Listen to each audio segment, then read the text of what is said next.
యో యో యో లెజెండ్స్ ఎలా ఉన్నారు? ఏం చేస్తున్నారు? ఈ రోజు మనం చావా సినిమా గురించి మాట్లాడుకుందాం. అదేనండి రీసెంట్ గా బాలీవుడ్ లో రిలీజ్ అయిన సినిమా. ఈ సినిమాలో హిస్టరీని జస్ట్ రాయలేదు, దాన్ని కాలుతో దండారు, చేత్తో దండారు, ఆఖరికి తలకిందులుగా ఏలాడదీశారు.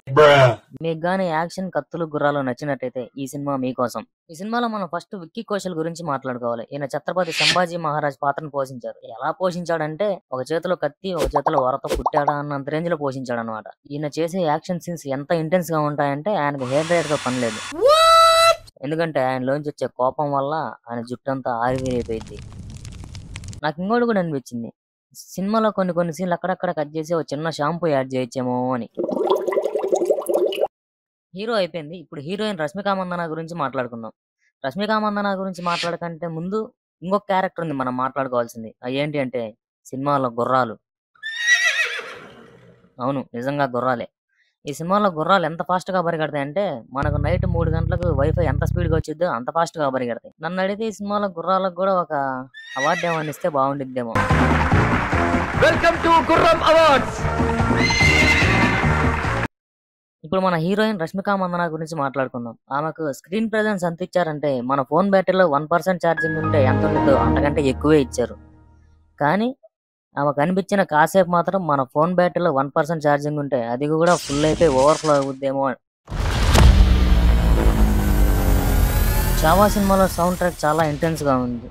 నాకు తెలిసి స్పీకర్ పక్కన కూర్చున్న వాళ్ళు ఎవరైనా సరే నెక్స్ట్ రోజు ఈఎన్టీ దగ్గరికి వెళ్తారు. మన ఎంటి డాక్టర్ డ్రమ్ బీట్స్ వచ్చిన ప్రతిసారి ఇది నిజంగా డ్రమ్ బీట్సా లేకపోతే ఢిల్లీలో లాగా అని ఫీల్ అవ్వమంటారు. ఇక విలన్స్ విషయానికి వస్తే సీరియస్లీ వీళ్ళే ఈ సినిమాకు ప్యూర్ స్పైస్ లాంటి వాళ్ళు అనమాట. ఎలాగంటే బుద్ధి లేని వాళ్ళు సూపర్ హాట్ చిప్స్ తిని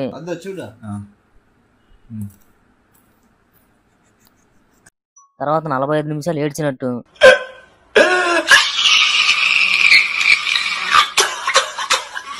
వీళ్ళు కూడా ఏదో పొడి చేద్దాం అనేసి తన్నులు తిని వెళ్తుంటారు అనమాట.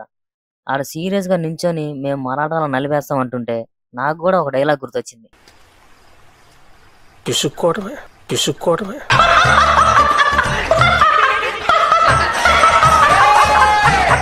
ఇక ప్లాట్ ట్విస్ట్ విషయానికి వస్తే ఒకవేళ మీరు కానీ ఈ సినిమా చూసి ప్లాట్ ట్విస్ట్ ని గెస్ చేయగలను అని అనుకుంటే మీరు పప్పులో కాలేసినట్టే.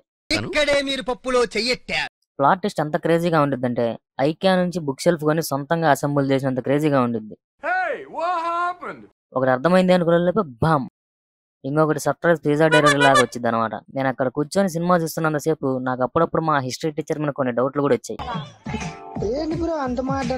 ఓకే, ఈ సినిమా గురించి ఇంతకంటే ఎక్కువ మనం మాట్లాడుకోకూడదు. వెళ్ళండి, సినిమా చూడండి, కానీ వెళ్లే కంటే ముందు లైక్ చేయండి, కామెంట్ బాబా ఛానల్ కి సబ్స్క్రైబ్ చేయండి. ఆల్రెడీ సినిమా చూసిన వాళ్ళు ఉంటే కామెంట్ చేయండి, చూడని వాళ్ళు ఉంటే చూసొచ్చినా కామెంట్ చేయండి. కానీ ఒక్క విషయం, ఈ సినిమా చూసిన తర్వాత మీ గుర్రాలు కొనుక్కోవాలనిపిస్తే మాత్రం నేనేం చేయలేను. బాయ్.